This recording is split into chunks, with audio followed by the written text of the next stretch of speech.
Today's guest is Carson Combs. He's the founder of ZenBuild.com.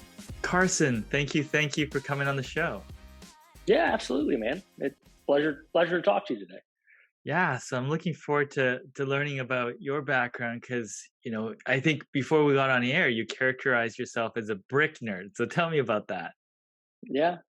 So I've been in the brick industry since 2004, and I'd started with a small family business, and I was doing counter sales. And then within 6 months, the gentleman that owned the company was like, "I think you need to be our commercial salesperson," and so gave me a credit card and said, "Go meet architects, developers, subcontractors, GCs, and start learning the industry." And so we the team that was at that location, we built it up to a very nice family business, and it was bought by a mid-sized company back in 2006 2007, right when the economy was rocking and rolling. And Nice. that company that bought us had just built a $70 million brick plant to supply residential homes. And of course, 07, 08 happened. Um, Yeah. they held on for a couple years, and then were acquired by Acme Brick, based out of Texas, which is owned by Berkshire Hathaway. And when that happened, I had always had the entrepreneurial bug. My wife's family's all entrepreneurs, and my grandmother, God bless her, is since gone from this earth. But she owned a grocery store, and I was scared to death to start my first company. And I remember talking to her, and she said, "Honey, the worst thing that can happen is you fail, and the people you're working with would probably hire you back, so give it a shot." And I think just in retrospect, and in talking with you, another entrepreneur, and a lot of my friends, because we all kind of have similar battles, and successes and trials. I've found out that a lot of times, borrowed confidence can take you over the gap that you're scared to jump. And I try to do that with my friends as they start businesses, or they're facing their challenges, outside of what we do daily. It's just something I really try to give back to other people that have dreams and visions and are willing to take the risk, because a lot of people aren't. Sure. I mean, when you're not on the tightrope or in the arena, particularly when you're trying to assess information, it's easier to give level-headed advice when you're not staring the problem in the face. Right, right. Or going, "Holy shit, how do I pay my mortgage? What do we do now?" And so that was in 2011, 2012, when that last acquisition started. I had left the company at that point, and two companies prior, that first one I started with, when they sold, I'd signed a non-compete contract. And so that non-compete contract, we never really re-signed with the new entity. And so I went to them and said, "Hey, I want to start my own business here in Tennessee, doing commercial, and do it on my own. I'd be happy to work with you guys on your products, but I just don't want to be employee 3066." They saw it different. And so Mark Mitchell, who's a common friend of ours, has heard this story, but we sold our home. We sold, my kids actually were like, "Are we going to sell our toys?" We had built a beautiful home and sold it, moved into a small condominium complex. Funny story about a full truckload of brick showing up into this retirement community. We were under 40 with kids and tons of samples in our garage. Um, and so the non compete, I had to kind of sit out for a little bit, but we were successful. It took us about 6 months. And a local chancery court said, he can start his own business. There's no confidential information, IP. And so we started our first company, which is Liberty Brick, and it's a brick and stone distribution business here in Chattanooga that just caters to commercial. Rocking and rolling, almost 9 months in, had done about our first $1 million, and the company that had bought and I went to court with got an appellate court date set, so they took me back to court, and the appellate court decided that the non-compete was enforceable. And so we had sold the house. We had, taken our bet, man, right? And we're like, we're going to go, conquer the world or conquer, our city. And just got kicked in the face. I mean, just boom. I remember when the attorney called me. And so, had two options: could keep going, and we didn't have unlimited resources, or we could kind of just go, all right, we'll take our licks and pivot and figure out what to do. So the month after that happened, it was in October. Um, I started looking online. I'm like, there's nobody in our industry that's online, and the radius I was enforced to stay out of was about 150 miles. And my kids were 8 and 6 at the time, and my wife wasn't working. So we were like, how do I stay in this industry that I've learned a lot about and I enjoy, um, and stay in compliance? Well, I don't have to get in my car and drive 150 miles. I can get on the computer. And something really cool about our city, based in Chattanooga, Tennessee, is back then EPB in the city did a co-op to provide gig speed for residents in the city. And so our internet speed here in Chattanooga was one of the fastest at the time, in the Northern Hemisphere, which great for a tech company, right?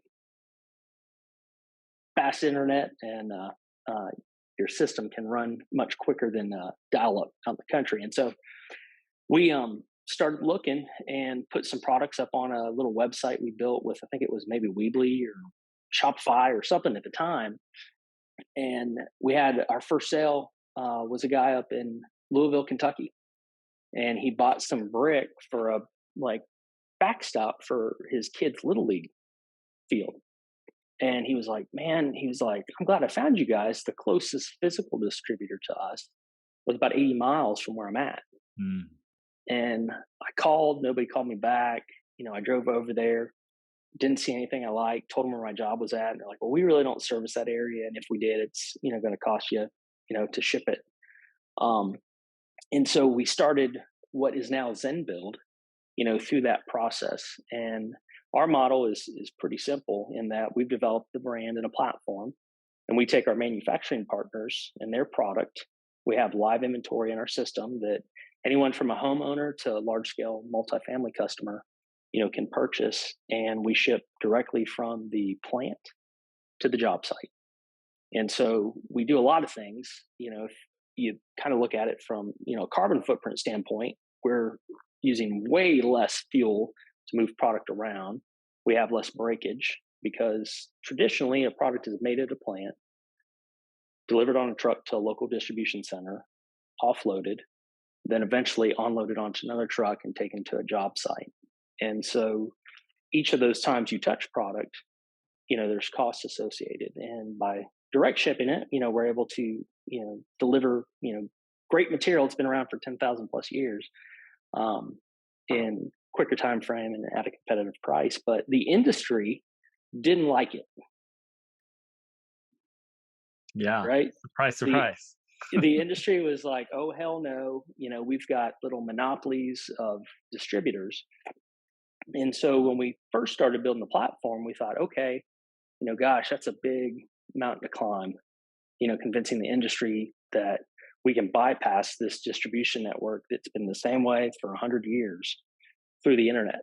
Um, and so our reasoning was, well, let's just build an e-commerce platform and maybe we could license it to the physical distributors across the country. And so we went to task. We did that. We raised some capital. I'd put in a bunch myself and spent lots of hours along with my wife and our team members. And we flew to New York. We went to Ohio. We met with some of the large distributors in the country. And they're like, that's a stupid ass idea. Nobody's going to buy product online. They want to come to our showroom, or they want a salesperson, to come out and spend time with them. They're not, go back to doing what you're doing. And from a lot of the guys that I talked to in the industry, they were people I respected. Some were mentors and some were people I really looked up to that have been successful. And that feedback was hard to hear, man. Mm. It's not going to work. What you're talking about. And so we came back and we whiteboarded and we're like, well, we've built this and we thought about using it for all these distributors. We can use it ourselves. and we already have customers, which is the most important part for a business. And we launched in 2019, rebranded, launched the new what's now zenbuild.com. Um, and what we found was the customers were there, and the customers have continued to grow. Um, and today, if you think about a physical store, Tats, Mhm. it may have anywhere from 10 to 20 people come in, the store from kind of 9 to 4. We've got thousands of people every day, new shoppers every day, and that edified, kind of the idea of, hey, e-commerce and this material, will work together. Um, and we still face resistance. A lot of the manufacturers in our industry, it's kind of crazy. They Some of their product line they're okay with selling online, and some of them they aren't. And Mark and I went on a tirade about it one time. He was like, "Why would you be in a manufacturing industry where you want to sell everything you make?"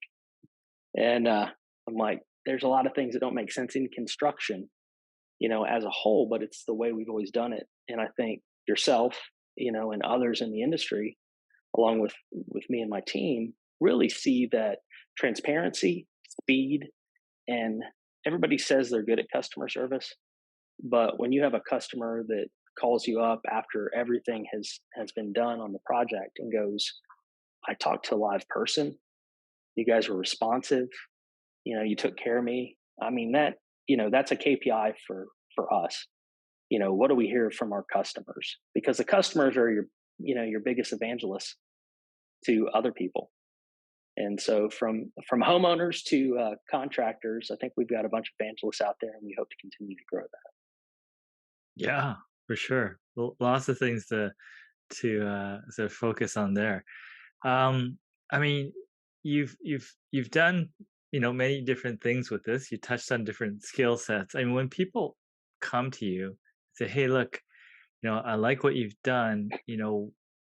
What do I need to know?" Like as an entrepreneur, especially in the building materials or construction space, like what sort of things do you tell them?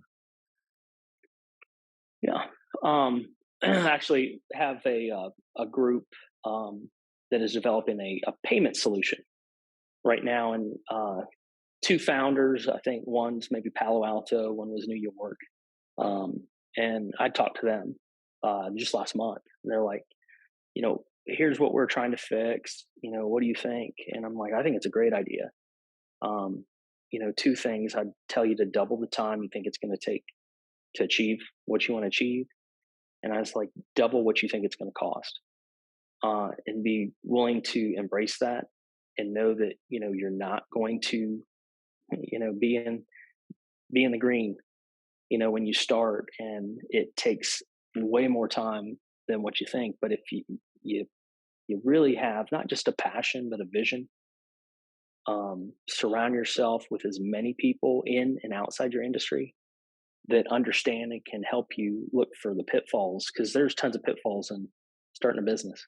Um, Worrying about how to set up the LLC or S corp or the logo, while they seem like they're the biggest time suck. Like the logo's got to be. I have a buddy that opened his own construction company. He was working for a GC that was close to about $1 billion a year GC, and he had the entrepreneurial bug. And I remember getting a beer with him, and he was like, I've got all these names, and he had spent, damn near 40 hours on his logo. And I'm like, man, that's great. And I was like, have you got, your EIN number? Have you met with the attorney and actually, set stuff up? He's like, no, I really want the look. I'm like, as a contractor, I was like, is the logo going to be what gets your business development? He's like, well, no. I was like, is it the customers? He's like, yeah. And I'm like, that's the most important person in this equation after you get kind of the A, B, and C set up. So I think I would tell um, any entrepreneur, especially in the construction materials, to one, don't be worried about what people that aren't in the arena say. Um, Also, be able to be in reality at all cost, which is scary, and take criticism objectively, and know that there might be some truths, in the criticism that actually could help you and could compress the time it's going to take for you to learn the lesson to take, your company and your team to the next level. Yeah, for sure. Now, yeah, there's so many things. In terms of brick, it's been a long around a long time. I mean, with online, sometimes you're not you're not as close to the customer. I mean, is that been a challenge in any situation? Is installation pretty straightforward with all the products that you flow through there? Yeah, and I kind of touched on earlier how some of our manufacturers on some of their SKUs, Yeah, they're standoffish on the full bed depth brick, which is what you use, for your structural. It's a veneer. yeah, Um, the manufacturers, a majority of them are still kind of like, we just want that to run through our local guys. And so yeah, while we have some that do that, we're fine. But the largest amount of product that we move through, and we've shipped to all 48 states. Um, we've done that this year. We've done it last year. Our growth yeah, has been phenomenal. Majority of what we're selling to those customers or contractors are thin brick and thin stone, and because of that, we've built minimum quantities, transparent pricing, and easy to order e-commerce, along with having sales support to help them walk through what they need on installation and everything yeah. else. um, And is that sales support coordinated with the manufacturer, or do you have your own sales team as well to augment that? yeah, no, we have our own sales team, and what's really interesting is, in construction materials, and you probably have some feedback on this too. The company, be it a brand like us or a physical distributor, the customer tends to think of you as the manufacturer. And so, we had a customer this week that was out in, I believe, Colorado, Denver, and she had sent a message in on some question on the product. And we're like, okay, we had her register on the site, but she hadn't purchased anything from us. Well, she had bought something from a local store, right? But she thought we were the manufacturer. And so, of course, our guys are like, yeah, this is how you install it. Please send pictures when you're done. If you have any questions, let us know. I think the ability to be able to help customers, whether or not they purchase from you, is also pretty valuable. I mean, you want to drive your revenue, but in terms of challenges, I mean, we've made a handful of mistakes. We've shipped wrong material, or wrong materials picked up, and that's just lumps you take, and you call the customer and you tell them, say, look, we messed up. We'll get that picked up and turn around and sent to you. But for the most part, I would say the customer side, and I wish I had one or two of them on here with us. It has been easy. It's saved them time, and it's put more money back in their pocket for other projects that they want to do. Yeah, you talking about the customer, thinks you're the manufacturer, you're the brand, and the shipper, right? Like you work with Mhm. third parties, but if Right. your business is e-commerce, you're relying on a lot of the shipping companies, and that must be a source of headache management. What do you want Yeah, to call it? yeah, no, we have. So our logistics coordinator is someone that I've known for 20 years, and he had worked with me at the initial company, and then he went on to work with the guys, a company that was a 3PL called Access America here in Chattanooga, Tennessee, and stayed with them. They were acquired eventually at the end by UPS, but his understanding of shipping was key in us building, not only our software and putting in our quantities and negotiating rates. It is paramount today as people shop online and buy product without even talking to us. But shipping is a massive component. You're right. Yeah, customers, they think we're R&L or Estes or UPS or FedEx. And you've got the automated email, thank you for the order, three, PLs, or, a hauler, we bring your material, you get notified 24 hours before. That has actually not been as difficult as what you might think. Um, because, everything in your office and everything in my office came on a truck. And so, if it fits on a pallet, and as long as the pickup and the destination origin are correct on the BOL, things tend to run pretty smoothly. But those key partners, have also been instrumental in our success. And as we've grown, they've come in and they see that growth and go, gosh, we want to do more with you. And as an entrepreneur, you've got to ask for help. And so in shipping relationships, we go, hey, we'd love to get our rates a little bit better. We're not Amazon, but we're growing and you've seen our growth and most people want to help you. And something else, for entrepreneurs or even salespeople or just people in business, a gentleman by the name of Tom Meredith used to be CFO for Dell Computers, and I've had the privilege to get to know Tom, and really interesting guy. He told me on a phone call one night that a bad partner is a bad deal, and a good partner is a good deal. And I think that rings true, for us in the construction side, even more because we've got a lot of people out there that we'd like to work with. I think all of us do, but a bad partner is a bad deal, and it rings true. People that want to support you and see you be successful, are the people that you definitely want on your team. As you grow a business or try to scale your vision, for what you're changing in the close to what $2 trillion construction U.S. industry. Construction materials are close to I think about 300 billion a year in the U.S. And so there's a lot of opportunity to make things better through technology. But it's going to take guys like you, Tats, and a lot of other of us that go, gosh, this could be done so much easier and better, and the experience could be something that you enjoy. Hence the name Zen instead of yeah brickstone.com. We really thought we didn't think much about the logo, but the name was important because Zen is something that is not at all tied to construction. And so I think providing that experience for our customers is good and has led to some really cool relationships outside of just selling material. I've got to meet and work with.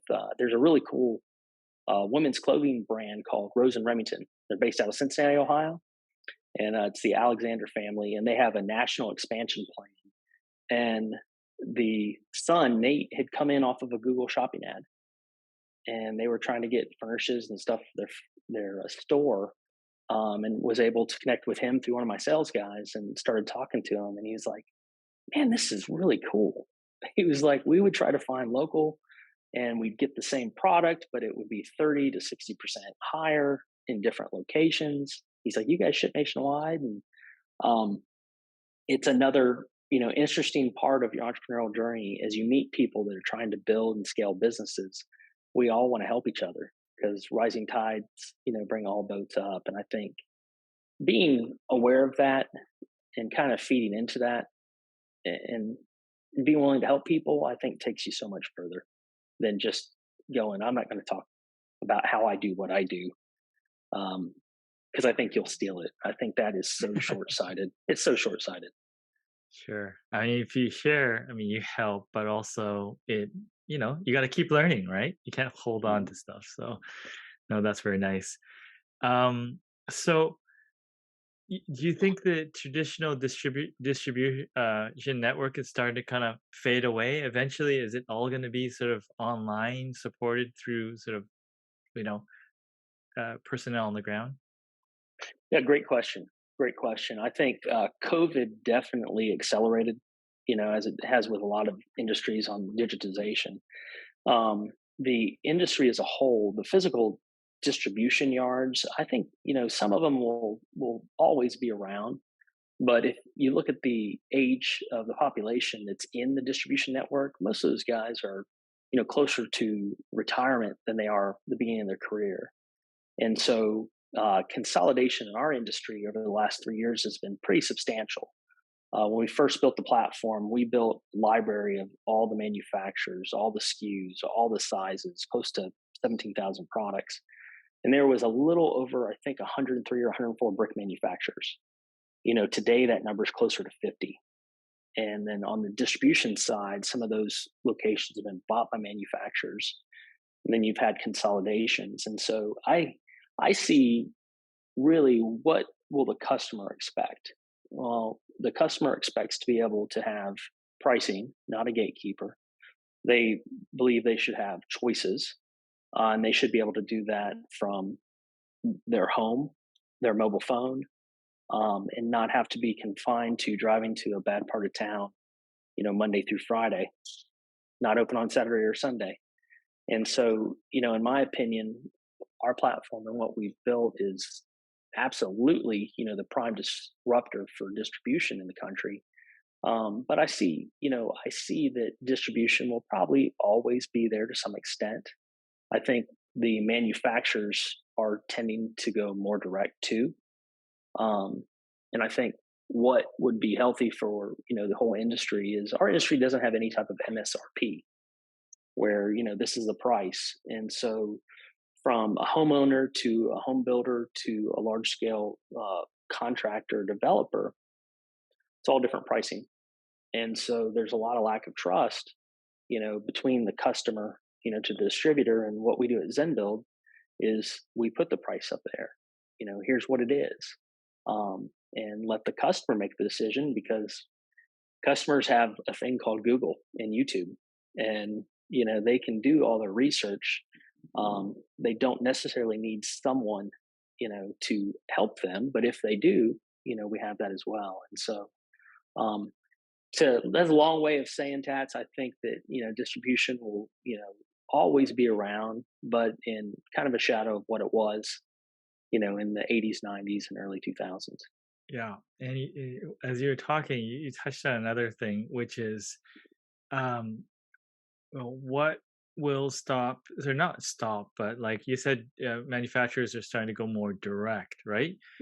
Is there a movement or incentive for them to develop their own platforms to deal with that directly, or what's the ongoing value proposition that people keep coming to you?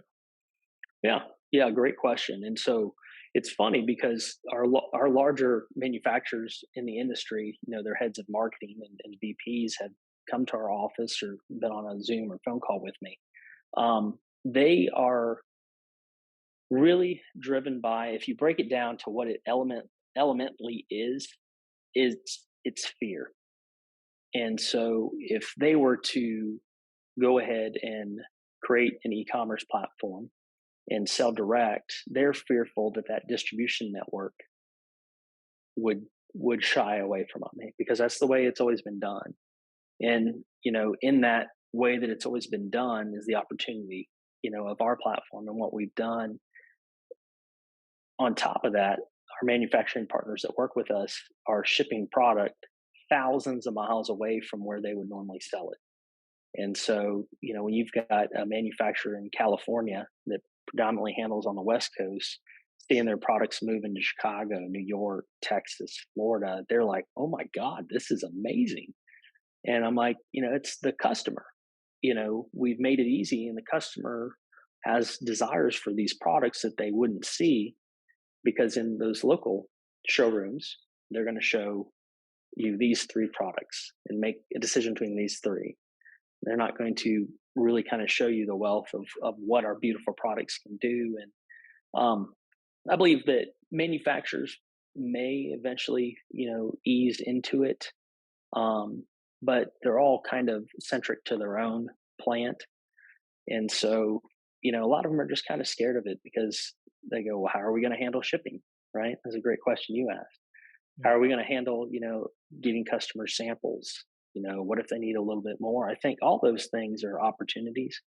And we've gotten an MBA in how not to do it and how to do it, over the last several years. Yeah, interesting point you brought up on samples. How do you qualify people, or how do you handle samples when they come in? Yeah. Yeah. So we initially, what we were doing when we launched is we were just sending samples out. Boom, boom, boom.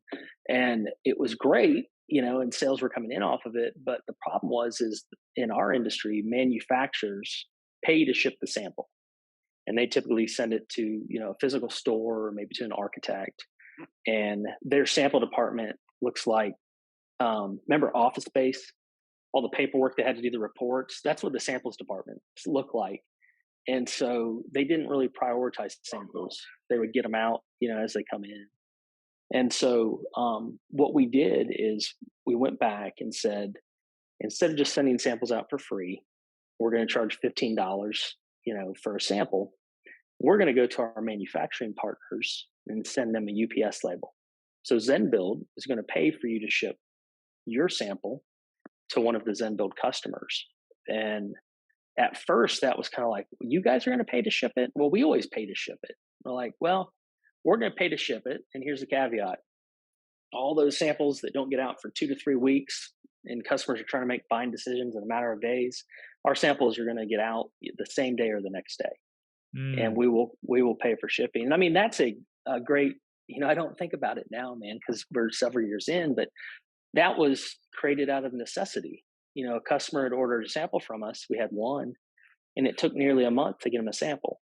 And it was maybe a couple $1,000 order, but we delayed that buying decision, which meant they could have gone, and looked at a different product category, just gone away. yeah. And And we're before like, just coming to you, and then so it was kind of a two-step process, and you just essentially just eliminated the step by sending them the label. yeah, manufacturer gets the label, goes out the door that day or the next day. Customer gets sample, typically in about 3 to 5 business days, depending on where they're at in the country. Yeah. They get it in an email, your sample is delivered, and then they're, getting a text, hey, did you like this? We run all that through the platform. And so it's communication, first off, which is important in not only business, selling, and relationships, but it's important in building trust, and getting people going, hey, why would we not do this? This was extremely easy. Uh, we did the illustration. Have you ordered Domino's pizza, Tats? I have not, Okay. for Domino's, but I know that, there's an app and stuff and there's a workflow? They have, you order your pizza. We do pizzas hopefully on Friday nights once a week because we're up working out every morning to burn it off. But Yeah, yeah. um, they had, it was so cool. We saw it, and that's kind of what whiteboarded the idea on the samples, where it said your order's in, being prepared, it's in the oven, it's out for delivery. And I think Amazon has done an amazing job Mm, of getting customers information in a way that's digestible, but it also makes them think that everything else is on demand. And in construction, things are not on demand. And so by us getting samples changed and streamlined, customers get a tracking number. They can track their sample. It's being prepared, it's in the oven, it's out for delivery. And then they're expecting it instead of going, okay, I ordered this. I'm gonna have to call, this physical store, 2 or 3 times, email, stop by, follow up to try to get something as simple as a sample, which shouldn't be that difficult. Um, mm. and so that was very successful, and customers love it. It's great because sometimes the customer will get the sample, and go ahead and order the product before we've even gotten them into the follow up pipeline. And it's amazing, all across the country, how many customers there are, not just for our materials, but for other materials that go, why can't I buy it online? What do you mean? I got to drive to a shitty part of town, and take a day off. Um, I think the industry is recognizing that. I think your thought leaders, in mid-sized to larger companies, as they're bringing in younger blood to eventually take over the C-level positions, I think they're starting to hear that and go, you know, I buy my groceries online. I buy my golf clubs. I buy a lot of my stuff online. You know, why not our products? Yeah. Why do we not make it easier? And I think, that in itself, has been driven because of what happened during the pandemic. But now, with not only the amount of orders we're doing, but then other guys in e-commerce space and construction materials, I think there's a lot of people taking notice, and I think that's great because ultimately that's a win for our industry as a whole. Make it easier, make it transparent, and provide service that you'd want someone to take care of your grandma. I think about my grandma in that grocery store and how she knew everybody's name when they would come in. And, while we have thousands a day, I don't know everybody's name, but, I want to make sure that we give them an experience they feel, that it's personal to their project. Perfect. I love it. Is there anything that I didn't ask you, but you wanted to share on the way out? No, tell me. I like to ask this of a lot of my other buddies that are, entrepreneurs, both in this industry and others. What is your favorite book? Wow. Good And question. I mean, I it think could from a could be business, it could yeah, be I personal, and think, I mean, the first book that really kind of like punched me in the face and made me realize that, I have lots of opportunities is I forgot what it was exactly called. Something along the lines of it's not how good you are, it's how good you want to be or something. Or it was by the mhm, world's greatest advertiser. I forgot the exact name, but that was like it's this really funny, strange, small book that mhm, had illustrations in it, and it just pointed out that it's more about wanting the goal mhm. versus like looking at your skill set and capabilities, but just kind of like driving for it, right? Instead Yeah, of just sort of limiting yourself. And I think that's kind of one of the first things where I looked at and said, "Hey, there's no rules here in terms of what you can make out of something," and mhm, sort of allowed myself to just go out there and find ways to surround myself with really smart people and learn from that. So good question. I'm trying to remember the exact title, but I might put that in the comments or something. yeah, you follow up. I think that's a good one, um, because, there's so much knowledge out there, and we're in an age now where everything is at our fingertips. I have a 16 and 14-year-old, um, and my son was trying to figure out something the other day, and I was like, "YouTube it," Yeah, and that information wasn't available, when I was a kid. And I think that downloading the knowledge, whether it's from a podcast, from a book, I always think that's a great question, because we all have palms, books, mentors, something that really kind of drove us, yeah. into it. And I But think but that's a I'll great flip one. the question just from, my sort of content creation, Yeah. podcasting side. And I think back to all the different guests I had, and I thought the first one where I really thought, wow, this is really well put together. Even, at that time, I think marketing for about 18 or, close to 20 years. And I interviewed a guest named April Dunford. Her topic is on positioning, and the way she delivered it with humor and her credentials, Mhm. she's grown a few things from like almost nothing to 2 billion, and Wow. just the way that she sort of presented the material is just spot on. So I mean, I kind of came out of that episode changed. So Yeah. those are the things I really remember. Like it's not necessarily books for me, but it's just those experiences where you're hearing it from the person directly. Like you may have read that book, but then the opportunity to ask further questions or hear it from them directly, I think it really like sinks in. Like so Yeah. that's been the benefit of doing this. So I'm going to check that one out. That interview. perfect. That's pretty cool, Tats. But no, I appreciate you having me on, and our contact info is zenbuild.com. You can find us there, and if any of your listeners or fellow entrepreneurs would love to reach out, like I said, I like to give back. I think that's helpful for everyone, and look forward to what the construction industry is going to look like, the next 5, 10, and 50 years. It's going to be a lot different, than what it was 10 years ago. So I'm happy Awesome. to be a part of that, and glad you are too. Yeah. Thank you, Carson.